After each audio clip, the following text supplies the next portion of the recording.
And welcome back to another edition of Romance Ramblings with Ava Stone and Jerrica Knight-Catania. Uncut and off-the-cuff musings. We've got that out of order. Yep, you messed it up. I did. Well, it's because we're trying a new software, and it's not the first time we've talked to each other tonight. No, it's not. It has been a long road to get here. It has. And you are all very welcome. Mm-hmm. So crazy. We tried to do this earlier, like a couple days ago, but you were fleeing from Hurricane Matthew. Not an X. Not an evil X. No, the hurricane. I ran away. I ran to Tampa because I live in West Palm Beach, and it was showing the Category 4, the eye, coming like right for us. Right. But we were like, let's get out of here. And we went to Tampa, and then pretty much nothing happened. So, and you didn't even lose power, right? No. Yes. Neighborhoods around us lost power, but we didn't. I was out for 2 days. We almost, if I still didn't have power, we would have been doing this at Sabrina Jeffrey's house tonight. That's so weird. You got the hurricane too. Yes. Got it worse than we did, I think. Well, I did because I was out of power for 2 days, and I'm not happy about it. In fact, I'm still horrible. I'm still out of internet and TV. We're doing this tethered to my phone. Oh, I know, right? Crazy. Well, especially when you're a little high maintenance. Like, this doesn't work for my lifestyle. And that's why we left, because we were like, if there's not going to be any power, we're out of here. Like, it's been crazy. Like, I always watch the news. I always watch CNN at night, and I can't watch anything because I don't have. Oh. So I commandeered Sabrina's TV last night, and then she went to bed before the debate. That's horrible. I was like, I don't want to take your TV. No, it's okay. And I'm like, then I felt really bad, but I didn't really want to see the debate.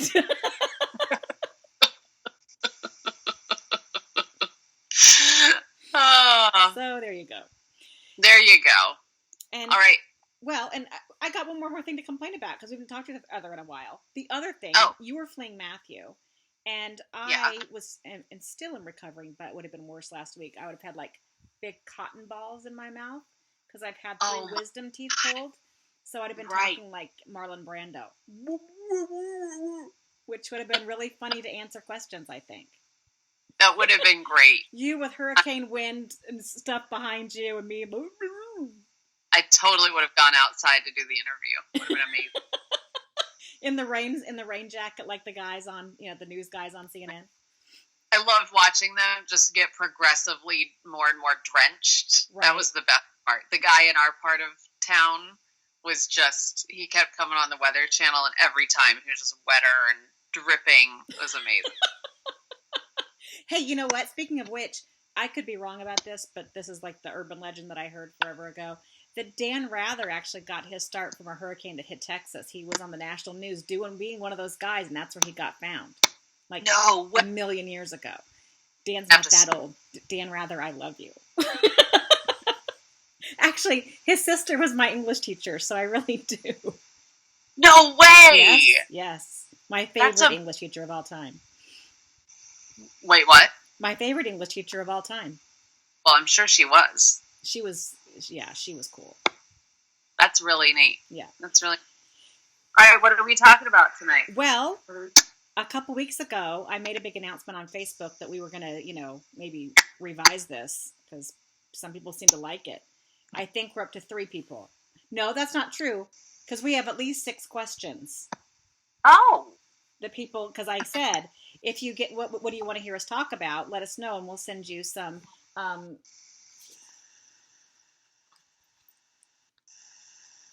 a pack of these. The cards. The haunting of Castle Kebner cards, a complete pack to people who, if their question was selected and we used it on air. Oh. So we do actually have some questions. All right, let's get to it. Okay, so I'm not going to start with that one. Well, I'll start with this one because it's like the sweetest thing ever. It's from, and I could be butchering names. If I'm butchering names, I'm really sorry. I don't mean to. But it's from, it looks like Shelley Koppel. And she says, anything you choose to talk about would be great. So now Shelley's my favorite person because anything we choose to talk about is great. I hope she likes Dan Rather and hurricane stories. Does she have a question, or she just wants to let us know? Just let us know that she enjoyed listening to us. Oh, that's so nice. That is. Thank you, Shelley. This one comes from Christina Fishant, and she says, this is a good one for us, especially this month. If you had to choose between a night in a haunted castle or a night time traveling into a war zone, i.e. Culloden or Waterloo, which I know I just butchered that too, which would you choose? Oh, you have 2 minutes for your answer, Miss Stone. Oh, I have to go first? I mean, I can go first. Well, I think you should. I read the question. Oh, okay. I'll go first. Haunted castle, hands down. Sign me up. I mean, like, you don't even need to, like, twist my arm or anything. I'm there. And I am in complete agreement. For a couple of reasons. One, I think it'd be kind of fun to stay someplace that's kind of spooky. You know, it's one night. Right. But one night in a battle, in a war zone, I would probably be traumatically scarred for the rest of my life. That sounds for life. Horrific. It doesn't matter what the war. Like, it doesn't matter the war. Right. That's for me. Right. Well, and now that we know that we're both going to the castle, we can snuggle. No! The ghost can't get us now. Yes. Oh, okay. Boy. So this one comes from Lisa McArter, and she wants to know, well, she's, Lisa, I love you, but you're kind of crazy. She wants to hear us talk about more pet peeves. I thought that people would be so tired of hearing me rant and complain, but apparently Lisa thinks Lisa enjoys it. Or maybe just thinks I'm crazy. It. If you just heard the jingle of a bell, that was little baby Cooper running in here. Oh, hi, baby. All right. I'm sure you have something to rant about. I do. Oh, I knew it. Okay. Big surprise. And it's not even about being out of power, not having TV. So you know how I'm usually what do I usually rant about? Bad drivers. There you go. Bingo. I think that I'm a good driver. And probably all drivers think that, but I think I'm nice and polite. I will stop. I'll let somebody in. And I think that you should, if somebody stops and lets you in, I think that you should give them the courtesy wave. I think it's just a decent thing to do. And I have noticed a spate of people not giving me the courtesy wave. I'm like, I stopped and I made an effort to be a decent person. No more. Yep. And now, are we talking about letting them walk in front of you? Like walk across the street, or when you let them in driving? I'm talking driving, because that would be weird for a pedestrian walk across. Thanks for stopping for me, because they have right of way. No. I always give the courtesy wave when I walk across the street if they stop for me. Not if it's like a stop sign or a stoplight. Yeah, I guess if they stopped for you, yeah. But if they slow down and like at the grocery store, but you know, there aren't necessarily stop signs. Stopped. Thank you. What? But I always give the courtesy wave, and when they don't give me the courtesy wave, I have this really strong desire to just hit the gas. Oh my God. I didn't say I do it. Just the urge. Yeah, just enough to scare them. But it's been like 4 or 5 maybe times. A little tap. You rev your engine. If my foot goes off this brake. Which is funny. When I was younger, I used to courtesy wave before somebody let me in, hoping that I could guilt them into letting me in. And that often worked. So it's weird to like let people in and have them not even give you the thank you. No, it's rude. Make sure you wave, people. Yeah. Make sure you wave. There you go. We don't have to let you in, and we do. We don't have to let you cross the street, and we do. Right. Oh, what about Yeah. What about when you're a pedestrian? Yes. And it's raining, and you're standing there waiting for an opening in slow-moving traffic, and then they just keep going by you, and they don't let you walk across the street, and you're like, it's raining, and I'm outside. Do you think you could maybe just stop for like a half a second and let me cross the street? Thanks. But no thanks, because you didn't do it. I don't think that's ever happened to me. Well, you've never really lived in a walking city, have you? No. Oh, well, there you have it. Car town. I didn't grow up in Detroit, but I grew up in Houston. You don't go anywhere in Houston without a car. Yeah, no, I hear you. So, all right. Let's Next. see what else we've got here. Oh, Melody May apparently is trying to get on my good side. What's she got? She would like for us to discuss the evilness of squirrels.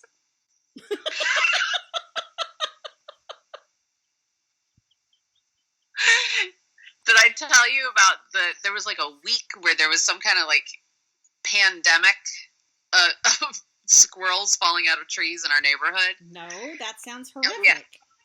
Well, no, it was weird. Like there were like 3 squirrels on our street alone. One of them in the tree right outside our house. So he falls, and I love all living creatures except snakes because they're gross. But I was very sad to find a dead squirrel in my yard. So they're disease-carrying vermin. What? They're still cute and furry. Do you like rats? So, anyways, no, hold on. Do you like rats? What? You said I'm okay with rats. You are okay with rats. It used to, not in my house, but yeah, whatever. So it used to be one of my favorite things to do when I lived in New York. Was while I was waiting for the subway, I would look for the rats on the tracks. It was awesome. The mice were really cute. Sometimes there were little tiny mice that would run around. This is why I have cats. I would never have let Dr. Snuggle near a mouse or a rat, because then he'd lick me with that face, and I just can't have it. That's why I got Griffin, is because we had a mouse, and the cat we had was sucky, and so we got Griffin, and within 2 days, we were mouse-free. Okay, I loved that cat, so Jerry is my girl. She sucked. Okay. Almost as much as squirrels do. Oh. Well, you would have been happy the week that they were falling out of trees and dying. I would have been okay with that. I told you there was one that was like trying to pull off the siding of my house a couple weeks ago, right? I'm sitting in the house. No one's here. It's just me and the cats. And I hear this sound, like this awful sound. And I thought, oh my, right near my, and you've been to my house, on my lowest level, down there, which nobody is ever down there. And I thought, oh my gosh, is a bird stuck in the fireplace or something? Like it was this weird sound. And I go down there and there's no, because I was like, if a bird's caught in my fireplace, I don't know what I'm going to do. Like I will cry and I don't know who to call. Luckily that wasn't the case. But the sound was going right next to the fireplace. And I'm like, what in the world? Because the other side of that wall is the outside. So I hit next to the fireplace, like, what is this? And the sound stopped. And I walked outside and around my house over by the fireplace. And if it wasn't a damn squirrel standing on my fireplace outside, pulling at the siding. No, you're laughing. Not funny. I'm sorry. I have a couple more squirrel stories, but I'll save them for next time. No, go ahead. Are they about cute squirrels? Yeah, you're going to be upset. Did I ever tell you about the squirrel that... So I'm in... This is in New York again, because they're very brave in New York. So, oh, God. Okay. Anyways. So I'm sitting there. I just had a lemon poppy seed muffin.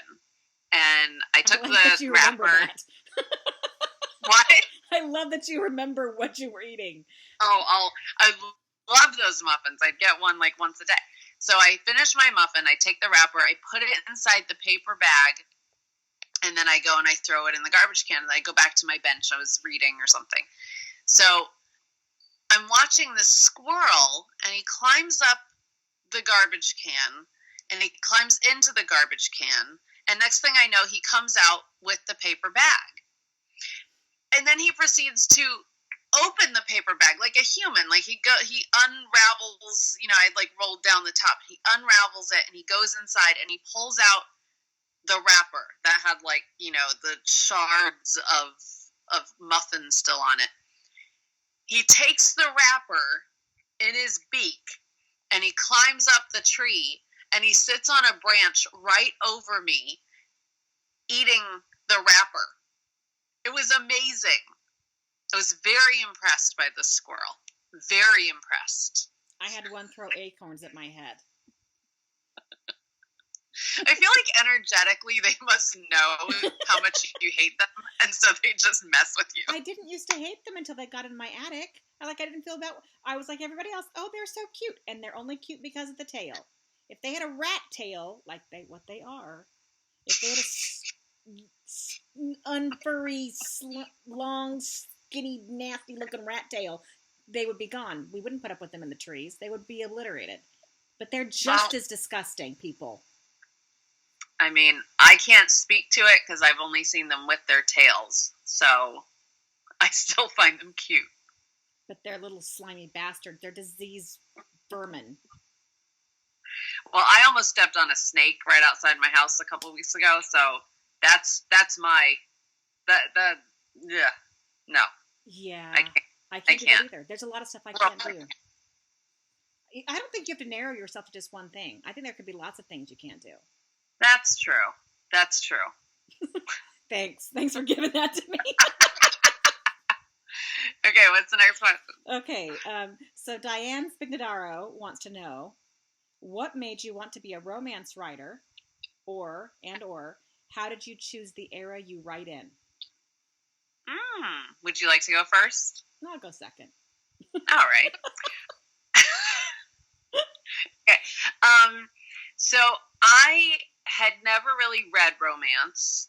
I'd read some like inspirational romance as a youth, like the Love Comes Softly series and stuff. But as an adult, I was really into chick lit and whatever. So I was reading a chick lit novel. I think it was not the Nanny Diaries, but maybe the same girls who wrote that one. And the heroine in the book was a closet romance reader. And I'm very impressionable. So I was like, oh, romance. Maybe I should give that a try. So I went to the bookstore and I just kind of did closed my eyes and pointed. And I landed on Julia Quinn's An Offer from a Gentleman. And I started reading it. Mm-hmm. And it kind of mirrors a Cinderella story. Yep.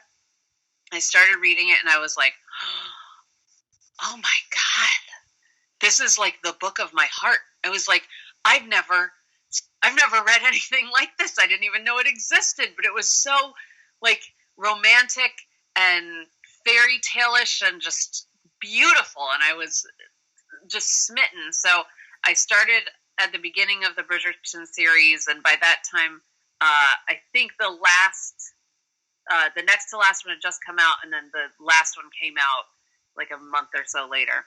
And so I breezed through all of them in a few weeks. And then I was like, this is what I want to do. I'm done with performing. I'm done being an actress.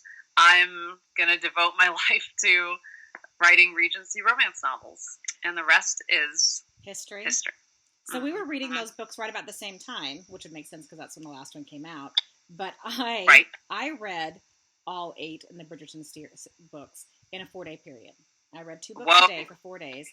And I remember distinctly when it was over the Thanksgiving holiday. And it was because I was trying to avoid having to spend time with my ex-in-laws, who were my in-laws at the time. But if I was reading, they kind of left me alone. So I flew through. I devoured those 8 books. Nice.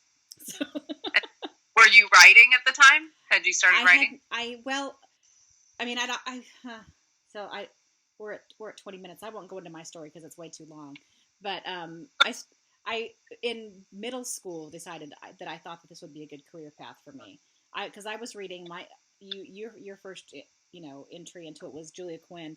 My first, because I was young, which my mother was horrified. I can't believe you're reading romance novels.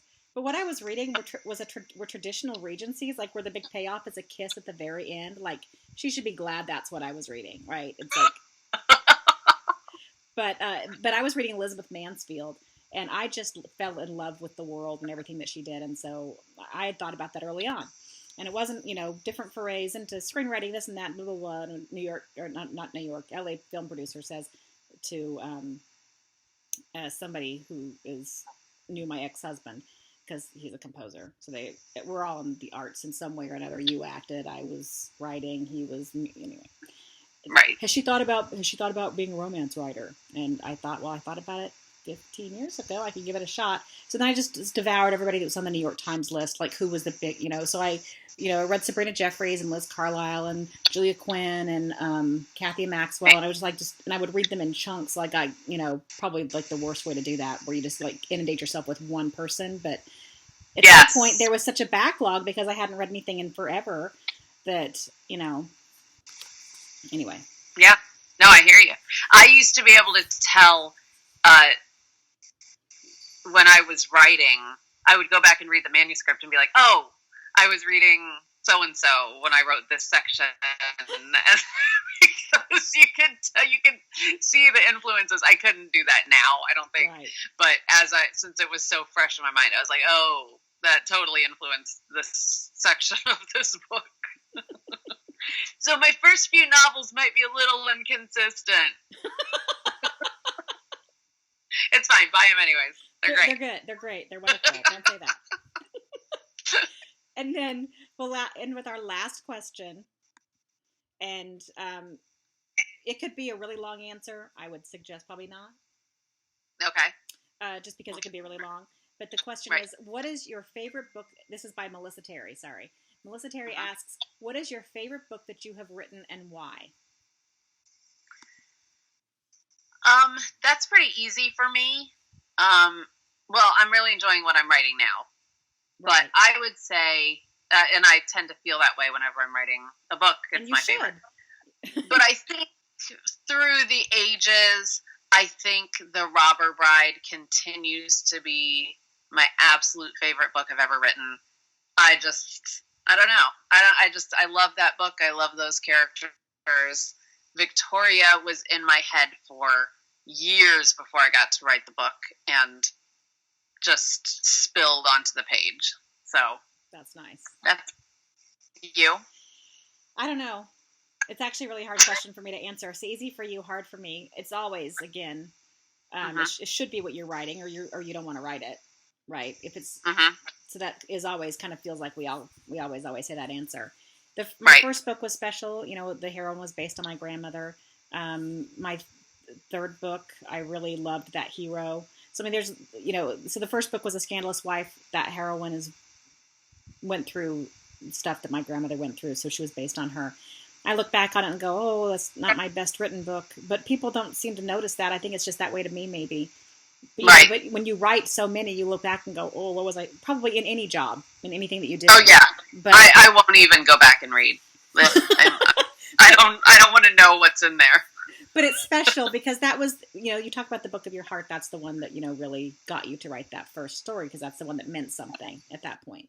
Right. So exactly. But I mean, I love Alex from A Scandalous Pursuit. I mean, there's different reasons why I love different. And for me, it's not necessarily the book. It's more like the characters, like which characters are speaking to me at any given time and stuff. So Right. Well, can I say what my favorite one of yours is? Sure. I think you already know. I would think it's the newest release, Lady Grace's Husband Hunt. Was that the one? Yes. That I said this is the best thing you've ever written? You did say that. Thank you. That was the one. I loved that one. Okay, now you do me. I knew you were going to say that. And still, to this day, I like More Than a Governess. That's my favorite one of yours. I knew you were going to say that. You like how grumpy Steven is.